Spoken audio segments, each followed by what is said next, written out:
Hello kids, কেমন আছো? আশা করি অনেক অনেক ভালো আছো। আজকে নতুন ভিডিও নিয়ে চলে এলাম কিডস কুকিং। তো ভিডিও ভালো লেগে থাকলে সাবস্ক্রাইব করে, লাইক করে, শেয়ার করে দেবেন। চলো ভিডিও শুরু করা যাক। প্রথমে ব্রেড কাটতে হবে। আজকে একটা নতুন জিনিস বানাবো, তো ব্রেডটা কাটতে হবে। এরকম সাইডগুলো ভালো করে কেটে নিয়ে যাক ছুরি দিয়ে। চলো একটা সাইড কেটে নিলাম, আর একটা সাইড কেটে নিলাম।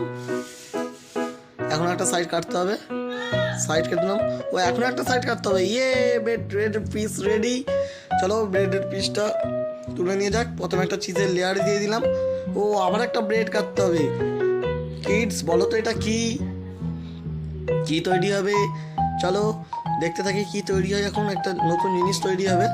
চলো আবার ব্রেডটাকে সাইডগুলো ভালো করে কেটে নিচ্ছি, একদম সরু করে, পাতলা করে।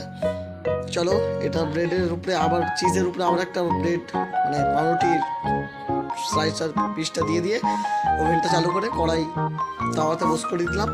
ব্রেডটা লাল হয়ে এসেছে, এবার একটু উল্টে দিতে হবে, ভালো করে উল্টে দিতে হবে। উল্টানো হয়ে গেছে। এবার ব্রেডটাকে একটু ভালো করে সেঁকে নেবো আগুনে। সেঁকে নেওয়ার পর প্লেটে তুলে নিলাম, দিয়ে ওভেনটা বন্ধ করতে হবে।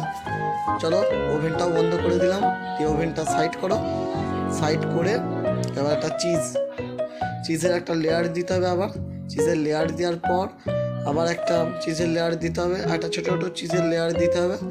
দেওয়া হয়ে গেছে। হয়ে যাওয়ার পর টমেটোর একটা পিস, ছোটো পিস, শসার একটা ছোটো পিস, পেঁয়াজের একটা ছোটো পিস, আবার একটা টমেটোর ছোটো পিস, আবার একটা ভালো করে শসার একটা বড় পিস দিলাম, আবার পেঁয়াজের একটা বড় পিস দিলাম। দিয়ে তারপরে একটু পালাক দিয়ে দিলাম, তোমাদের ওদিকে কী বলে জানি না। তারপরে ইয়েলো সস দিয়ে দিলাম, তারপরে চিলি সস দিয়ে দিলাম, তারপরে আবার টমেটো সস দিয়ে দিলাম। তো স্যান্ডউইচ রেডি। তো বাচ্চারা আজকে এই পর্যন্তই। ভিডিও ভালো লেগে থাকলে লাইক করে সাবস্ক্রাইব করে দেবেন। নেক্সট ভিডিওয় দেখা হবে। বাই।